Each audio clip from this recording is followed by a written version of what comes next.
Hi, welcome to Run with God and Walk with Jesus. This is Melli the Angel Number Girl.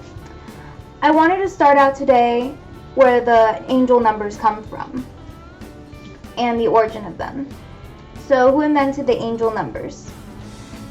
The first person to come up with angel numbers was Pythagoras.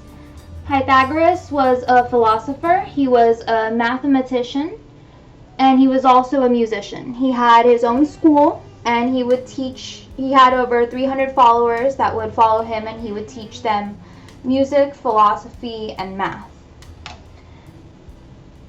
He says, and I quote, "The number rules the universe." So he invented numerology in 6th century BC, and it all started with him. He was also a metaphysician as well. He was born in Greece in 569 BC, and the following was called Pythagoreans. They studied mathematics, music, and philosophy. He realized that when odd numbers were added together, that you'll always receive a square number. He said that everything is a number, which he was explaining everything on the physical plane can be described in terms of numbers and measurements. All his number essentially means that everything in the universe can be reduced to a numerical value. Pythagoras, having the background he did, he came up with numerology. And these were the rules of numerology. There are 3 different ways to do numerology, but Pythagoras, his way is the most common and most known.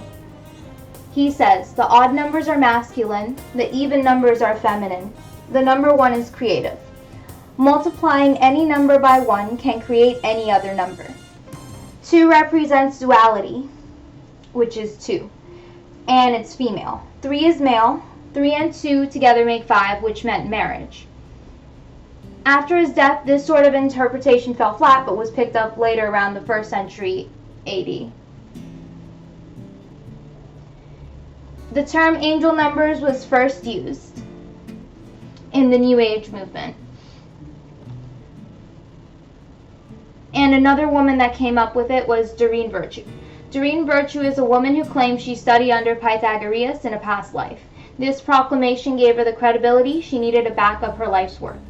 Since her beginning, she's published numerous books and card decks, as well as helped modernize the Pythagoras theory about numerology, and she coined the term angel numbers. According to Doreen Virtue, everything has a vibrational frequency in the universe. Which it does. Like me talking right now, you can hear the vibration and the frequency in my voice, and the pitch and everything else. However, the frequency can be used to decipher messages from the divine when they show up in the form of numbers. Virtue, she stated that when a number or a set of numbers stands out to you, you need to pay attention. This is the number that your angels want you to recognize. They want you to learn that information.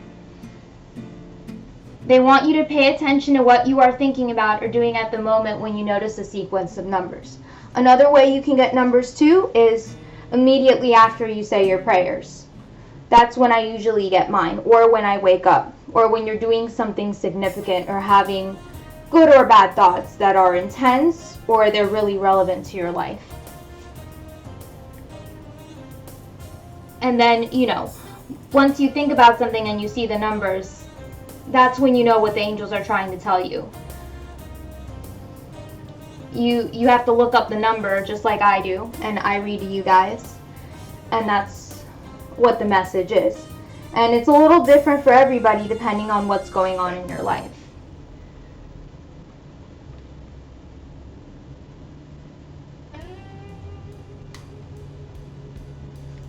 So Doreen Virtue denounced her work and time in this field.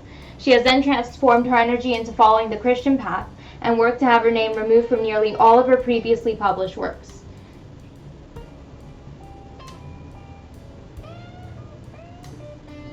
She denounced her work because she wanted to transfer her knowledge into the Christian community, and has then used Christian vocabulary to describe the meaning of numbers. And that's why a lot of people also ask the question, is numerology biblical?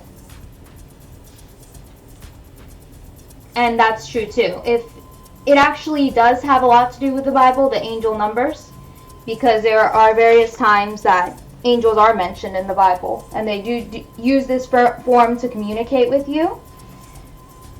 But a lot of people do have arguments, and they said that that's not true. But it definitely is, because it's the only way the angels can talk to you.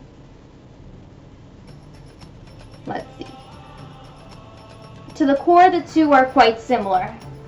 Visions or dreams and angel numbers. In a sense, numerology is just another way to comprehend what the divine energy of the universe is trying to tell you. So in the end, we're just trying to be the best person we can and get closest to God. So some people get visions, some people get dreams, other people get angel numbers. We can all get angel numbers too, but you have to pay attention to it, otherwise it doesn't mean anything. So never ignore a number if you see it multiple times.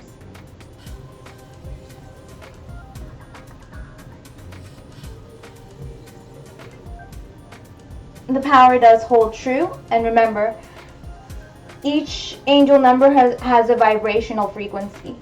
Just like all vibrational frequencies exist in the universe. It's just a matter of you decoding them and applying them to your life in an appropriate manner.